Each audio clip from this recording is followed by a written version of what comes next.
Hi నమస్తే welcome back to our channel మన ఇంటి అభిరుచులు. నేను మీ రోజా.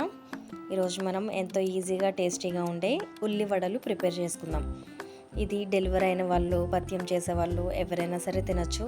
ఎందుకంటే దీనిలో శనగపిండి అనేది మిక్స్ చేయం కాబట్టి. ఫస్ట్ ఒక గిన్నె తీసుకొని దానిలో సన్నగా కట్ చేసి పెట్టుకున్న ఉల్లిపాయ ముక్కలు వేసుకోవాలి. ఉల్లిపాయ ముక్కల్లోనే కొంచెం సాల్ట్ టేస్ట్కి తగ్గట్టు వేసుకోవాలి. సాల్ట్ జాగ్రత్తగా వేసుకోండి, అవసరమైతే మళ్ళీ వేసుకోవచ్చు. సాల్ట్ వేసుకున్న తర్వాత ఉల్లిపాయల్ని చేతితోనే బాగా నలుపుతూ మిక్స్ చేసుకోవాలి. గరిటెతో కానీ స్పూన్తో కానీ మిక్స్ చేసుకున్నారో అంటే మీకు ఉల్లిపాయ నుంచి వాటర్ అనేది బయటికి రావు.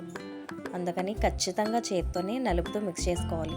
మనం దీనిలో వాటర్ అసలు యాడ్ చేయము ఈ వడలకి. కేవలం ఉల్లిపాయ నుంచి వచ్చే వాటర్తో మాత్రమే చేసుకోవాలి. అందుకని మీరు ఎంత బాగా నలుపుతూ మిక్స్ చేసుకుంటే అంత వాటర్ బాగా వస్తాయి. టేస్ట్ అనేది ఖచ్చితంగా మనం చేసే విధానాన్ని బట్టే ఉంటుంది.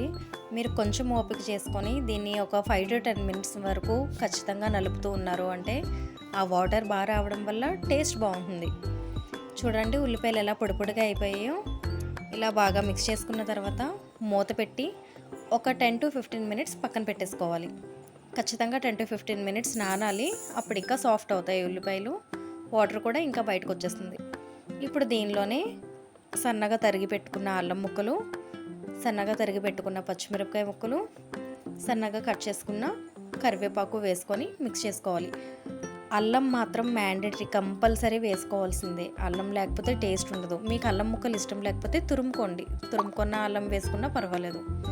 ఇప్పుడు దీనిలోనే గోధుమ పిండి వేసుకోవాలి. గోధుమ పిండి కానీ మైదా పిండి కానీ, శనగపిండి యాడ్ చేయకూడదు. శనగపిండి యాడ్ చేస్తే పకోడీ టేస్ట్ వచ్చేస్తుంది.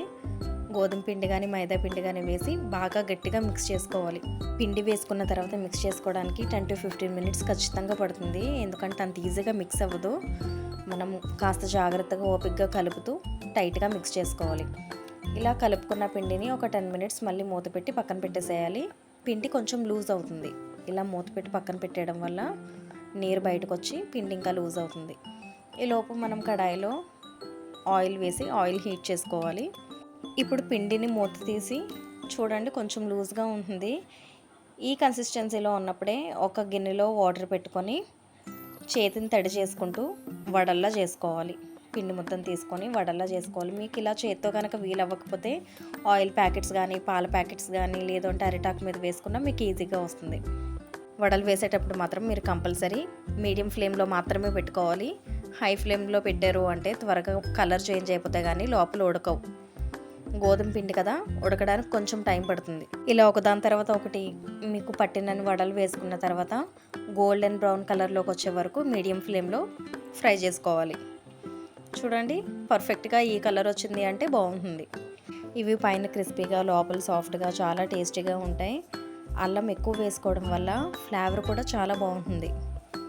ఇవి ఎవరైనా సరే తినచ్చు. గ్యాస్ట్రిక్ ఉన్న వాళ్ళు కానీ, పథ్యం చేసేవాళ్ళు కానీ, రీసెంట్గా డెలివరీ అయిన వాళ్ళు కానీ ఎవరైనా సరే ఎలా తిన్నా సరే నో ప్రాబ్లం. చాలా లైట్గా ఉంటాయి. చూడండి లోపల పర్ఫెక్ట్గా కుక్ అయింది. ఇలాంటివి ఇదివరకు డెలివరీ అయిన వాళ్ళకి గోధుమ పిండితో కానీ మైదా పిండితో కానీ వడలు, బజ్జీలు అలాంటివి చేసి పెడుతూ ఉండేవారు. ఇప్పుడు చేసుకుంటున్నారు అనుకోండి, కానీ చాలా తక్కువ. కానీ ఇవి చాలా బాగుంటాయి. తప్పకుండా ట్రై చేయండి. Thanks for watching.